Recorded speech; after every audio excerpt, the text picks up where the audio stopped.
Good morning and welcome back to the channel. If you haven't been here before, I'm Sal from Crooked Cottage Homestead. It has been so hot here over the last few weeks. We've had temperatures way into the 30s Celsius. We've had at least half a dozen days over 40 and a couple of days around the 45 mark. So we haven't done anywhere near as much as we were hoping to get done in the last couple of weeks, but we have made a start on our chicken coop. It's been 12 months in the planning and we've had the wood here for quite some months, but we just haven't got around to it with work and animals and everything else that needs to be done around the property. So anyway, we've made a start, so we'll show you what we've been doing. Let's go. The coop is 10 metres by 6 metres, but we also plan on having an electric chicken fence around the outside so the chooks can leave the enclosure during the day whenever they want to. We opted for round posts for this build and we painted them with a black stain just because we prefer the look. We also painted the bottoms of the posts with a timber protector so they wouldn't rot in the ground. When we had the holes dug for the orchard, we also had these holes dug as well. Our soil is super hard and unforgiving clay. It's just impossible to dig by hand, and even a handheld auger just doesn't work.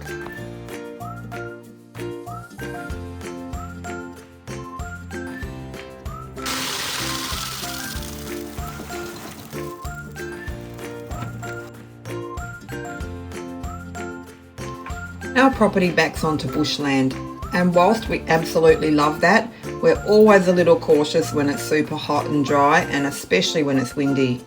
Our state has been ravished by bushfires this year already, and some people have lost everything. We've had the van and float hooked up ready to evac if we needed to, but we're very, very grateful there's been no fires close enough to threaten us so far. We're pretty happy with our potato harvest this year. We grew them in chaff bags and felt grow bags, and whilst the chaff bags were great, the grow bags were by far the most successful. We still have another crop in a raised bed and hopefully, fingers crossed, they'll be ready in the next few weeks. The potatoes are currently in our spare room curing. Looks like we've got the Bubba Gump potato factory.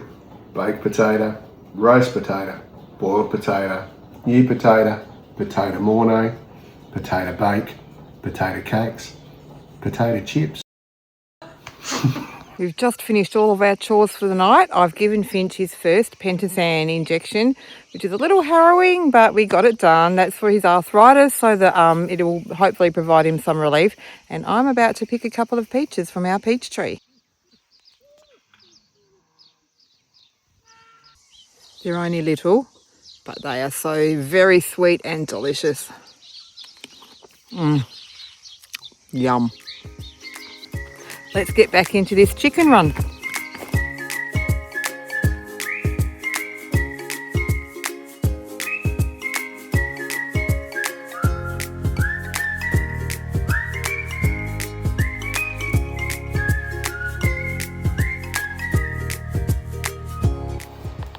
We used a string line to make sure all the poles were lined up, and we used the 3-4-5 method to ensure we were squared off and weren't building a crooked chicken coop.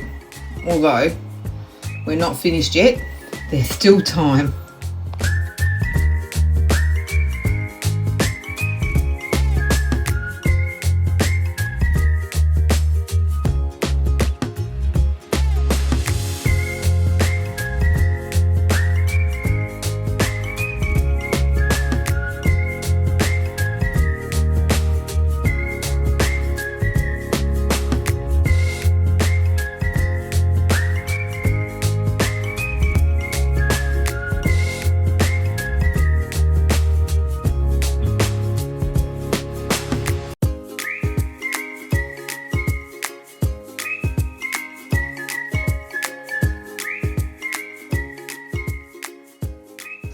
Okay, so we've got another 3 poles in tonight, and we've got 3 to go right down the centre, and we'll come out after work tomorrow night and finish those off, and then all the poles are done. So when it was too hot to be outside, I spent my days off in the kitchen. I pickled and water bathed the last of our beetroot and stocked the freezer with a lentil bolognese. The heat also prompted us to put up some bamboo blinds on all of our east and west facing windows. They're just from Bunnings and they've really made such a huge difference.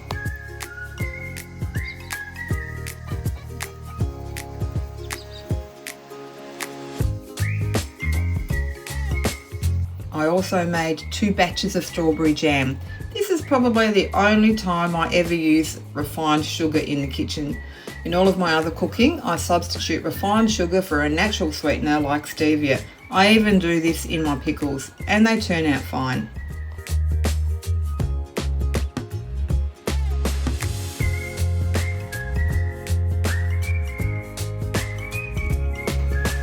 And what better way to taste test the strawberry jam than to make some gluten-free scones.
Homemade scones, homemade strawberry jam. Oh my goodness. I also made a new batch of deodorant. This one is scented with rosemary, lavender and eucalyptus essential oils and smells delightful.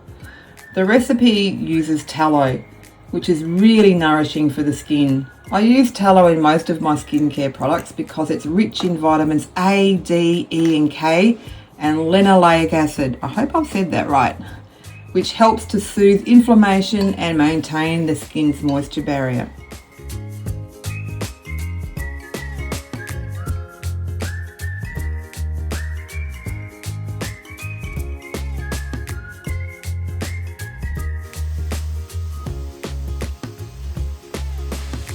So next week, temperatures are going to be in their 40s. I think the highest we're going to get to is 44. So we're just trying to fashion some kind of a shade for our very unwell looking pumpkin plants and cucumbers.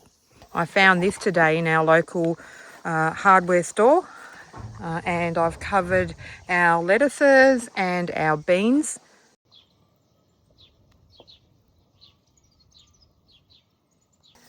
But our poor old pumpkins and cucumbers really suffer in the heat. Unfortunately, I don't have enough shade cloth for our zucchinis in this bed, so I'm hoping they'll survive.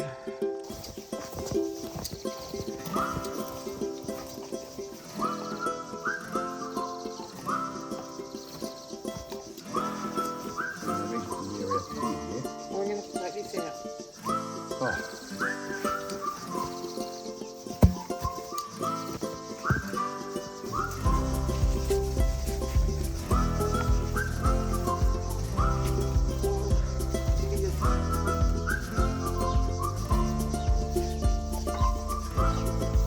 I'm going into the unknown. This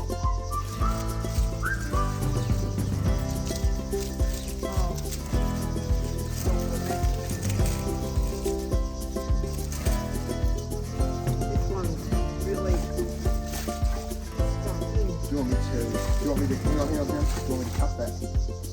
And will yours come out? Eventually, yeah.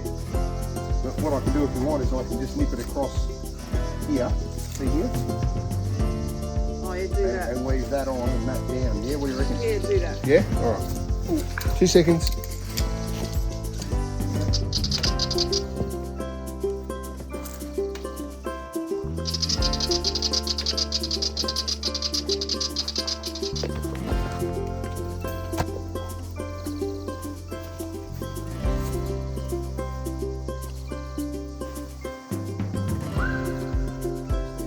That one? Yeah, that one. Right, so take it out. Yeah, move it along. Stop. Put a hole in this one. Yep.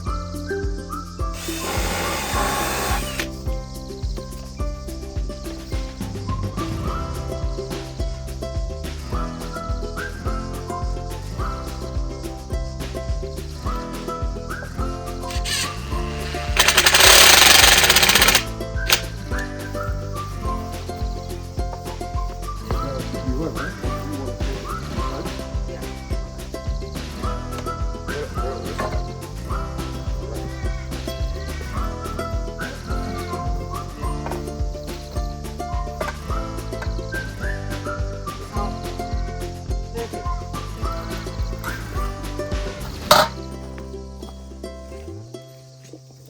Alrighty, it's not pretty, it's rough, but it's functional, and that's all that matters. So hopefully that'll keep the 43-degree sun off the cucumbers.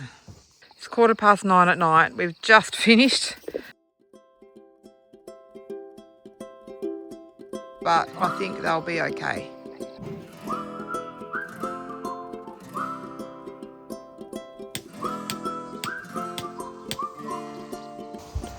So I think we can chalk this project up to a fairly substantial fail.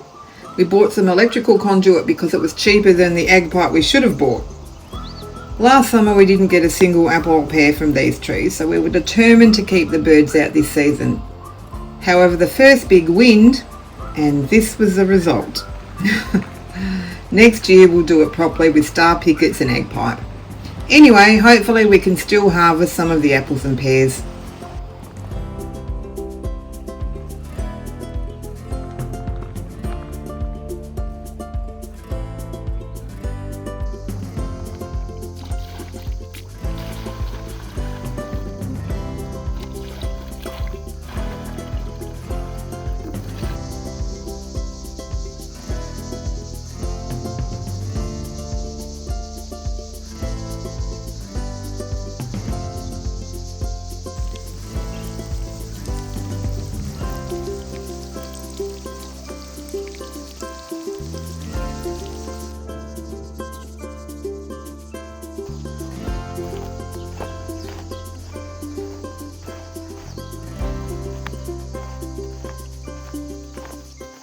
I don't know how we ever thought that we were going to finish this in a weekend or a week, but we have managed to get all the poles in. So next will be the cross beams and the roof, and then the netting. We've got a chicken coop that we're building a base for, that will go inside here for roosting boxes and shelter. We also have plans to plant a heap of trees and bushes around the outside for shade and more shelter, and they'll have a half roof, I think, but that's still in planning stage. Anyway, thank you so much for watching, and we'll see you on the next one.